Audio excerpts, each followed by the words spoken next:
नमस्कार, मी राजेश अरुण 153 तहसील विधानसभेचा मनसेचा उमेदवार.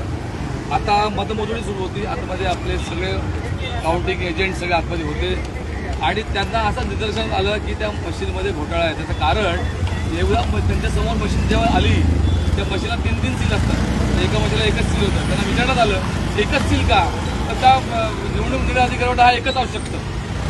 त्यामुळे एक गोष्ट झाली, प्रत्येक मशीनचा जो चार्जिंग असते तर काही मशीनचं चार्जिंग 99%, काही मशीनचं चार्जिंग 70%, काहीचं 60%. अहो एवढं 2-2 दिवस मशीनला चार्जिंग 99% कसं असू शकतं? संशयास्पद गोष्ट आहे. सगळ्यात मोठी गोष्ट, मी जिथे राहतो माझं घर, माझ्या घरात 4 मतं, माझी आई, माझी मुलगी, माझी पत्नी आणि मी. तिथे आम्हाला काही 2च मतं. म्हणजे माझ्या आईनी किंवा माझ्या पत्नीने किंवा माझ्या मुलीने मला मतदानच केलं नाही की मी स्वतःला मतदानच केलं नाही. हे अशा प्रकारचा सगळं आतमध्ये घोळ आहे. गेले अनेक वर्ष आम्ही राजकारणात काम करतोय. या मतदारसंघामध्ये प्रत्येक माणूस सांगतोय की आम्हाला बदल हवा आहे. आम्ही जो विद्यमान आमदारांना कंटाळलोय ते आम्हाला नको आहे, आम्हाला बदल करायचा आहे. पण मतदान गेलं कुठे? प्रत्येक यादीमध्ये 2-2, 3-3, 9-9, 10 मतं फक्त. आणि आमचे कार्यकर्ते त्यांची घरची मतं नाही मिळाली, असा घोळ आहे. मी ज्या काउंटिंगमध्ये ते बघलेले एजंट होते त्यांना मी सांगतो की आपण आपलं मत मांडा. इलेक्शन्स बंद करून टाका. अतिशय संताप आलेले, बंद करा इलेक्शन्स. दरवर्षी हे होणार असेल ना तर अजिबात गरज नाही. मागच्या 5 वर्षापूर्वी आमच्या 8 मशीन्स फ्रॉड निघालेले. नंबर्स वेगळे, तिकडे नंबर वेगळे, आमच्याकडे पोलिंग एजंटचा नंबर वेगळा. तरी हे लोक म्हणतात प्रोव्हिजन आहे, असंच करायला लागेल. आता ऑब्जेक्शन घेतलं तर ते IAS officer is not ready to listen at all. साहेब, जर या गोष्टी होणार असेल ना तर ह्या लोकांना दरवेळ वेळ लावत असेल. किती तुमचाही वेळ जातो, आमचाही वेळ जातो. पक्षाचा इझी घ्यायला लागलेत आपल्या पक्षाला. हे नाही चालणार अजिबात. खूप इझी घ्यायला लागलेत. मग इलेक्शन कॅन्सल करा. त्या गणपत पाटील नगरमध्ये जिथे अजिबात कामं झालेली नाही तिथे लीड येतो. 3 नंबर वॉर्डमध्ये जनकल्याणमध्ये तिथे मनीषाताईंना अजिबात येऊन दिलं नाही, प्रचाराला येऊन दिलं ना. आम्ही प्रचार करून देणार नाही. त्या वॉर्डमध्ये त्यांना लीड मिळतो. कसा मिळतो? उमेदवाराला 3 उमेदवाराच्या 163 मध्ये 2च मतदान का? आई बहिणीची, बायकोची, घरातल्या आजूबाजूच्या लोकांची मतं नाही मिळाली. 30 वर्ष राजकारणात म्हणजे एका वर्षाला 1 मत. हेच केलंय. हेच होणार असेल तर कशाला इलेक्शन करताय? आमचे टॅक्सचे पैसे घालवायचे. आम्हाला धड रस्ते द्यायचे नाही, काही द्यायचं नाही. ते हिशोब इलेक्शनचे एक्सपेंडिचर कार्यालयात त्यांचे कन्सेप्ट क्लिअर नाहीत अजिबात. आज एक रूल लावतात, दुसरा रूल लावतात. यांचं इलेक्शन कमिशन प्रॉपर ट्रेनिंग नाही आहे ना अजिबात. पोलिसांचा गैरवापर करतात हे लोक. IAS ऑफिसर खूप डॉमिनेटिंग आहे आणि I don't think she should be on the table. तिने रिझाईन केलं पाहिजे. अजूनपर्यंत असं नाही झालेलं कधी कुठल्या ऑफिसरला कोणी असं बोललेलं आहे.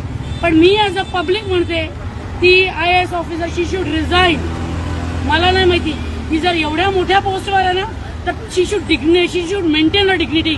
नाही करत तिथे. स्पष्ट मत आहे. या सगळ्याच्यामध्ये घोळ झालाय. मनसेला मतदान स्वतः माझ्या घरी आमची 4 मतं इकडे बघा जनकल्याणमध्ये 10 पैकी फक्त 2च मतदान होईल. असं या सगळ्या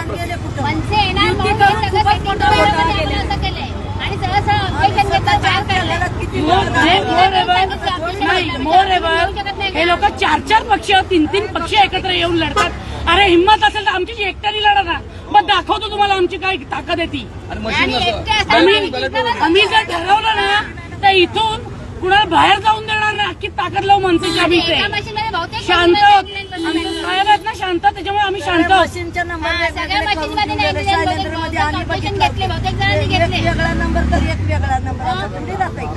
अतिशय लोकशाहीला कलंक आहे आणि आम्हाला दुर्दैवी वाटतं जिथे आम्हाला जिथे आम्ही राहतो त्या ठिकाणी 2-2, 6-6 मतं. मला वाटतं हे एक्सप्लेन जर केलं तर बरोबर.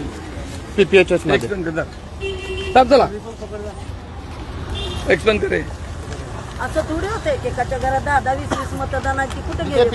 PPHS शाळा आहे तिथे आमचं महाराष्ट्र नवनिर्माण सेनाचे कार्यालय. तिथे फक्त 5 मतं. लोक स्वतः बोलले यावर्षी की आम्ही मनसेला दिलेलं मतं. मग तिथे फक्त 5च करून आम्हाला सांगलं. जनकल्याण नगरमध्ये मनीषा चौधरीला काय कॅम्पेन करायला नाही दिले. तिथे फक्त लीड कसं काय येतात त्यांचं. आणि अख्खे शिवसेने लोकांनी पण मनसेला मतदान केलं. ते मतं गेले कुठे? आणि यांच्याकडे काय रेस केलं तर डायरेक्टली बोलतात तुम्ही गप्प बसा, आम्ही बरोबर टोटल तुम्ही मॅच करा, बरोबर आहे. हे कुठेतरी आम्हाला जस्टिस पाहिजे. हे असं होत असेल तर काही यूज नाहीये. एक मिनिट. माझं ना आव्हान आहे, सोशल मीडियामध्ये खूप पॉवर आहे. जेवढी पॉवर आज प्रेसमध्ये, प्रिंट मीडियामध्ये, इलेक्ट्रॉनिक मीडियामध्ये पण नाही, ती पॉवर सोशल मीडियामध्ये. Let the people know what is going on here, what is going on with the democracy of India. Let the people know now. Okay. एजंटला कसं माहिती की आम्हाला एवढेच मिळणार आहेत करून, म्हणजे सेटिंग होतं कोणाला माहिती की आम्हाला एवढे मतं मिळणार. आधीपासून सांगतात आम्हाला एवढी मतं मिळणार आहेत करून. आधीपासून सेकंड राऊंडला त्यांनी सांगितलं 6,000 लीडने पुढे, 10,000 लीडने पुढे. कसं काय लीड पुढे त्यांना? लीड त्यांची कशी काय पुढे? आणि स्वतःहून पण आम्हाला 450 मिळणार, आम्हाला 300 मिळणार, आम्हाला 200. त्यांना भाजपचे एजंट स्वतःच सांगतात की लीड पुढे, 10,000 लीड पुढे. कसं काय? आम्ही काय काय मेहनत केलं, किती अतिशय दुर्दैवी लोकशाहीला कलंक आहे. त्यामुळे आम्ही सगळ्यांनी अकाउंट केलेलं. तर मी स्वतःच सांगितलं की तिथे बसून का उपयोग नाही, आम्हाला जेलमध्ये टाकण्याची भाषा करतात.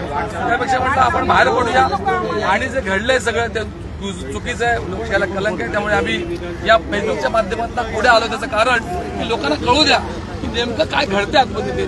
त्यामुळे नमस्कार, जय हिंद, जय महाराष्ट्र.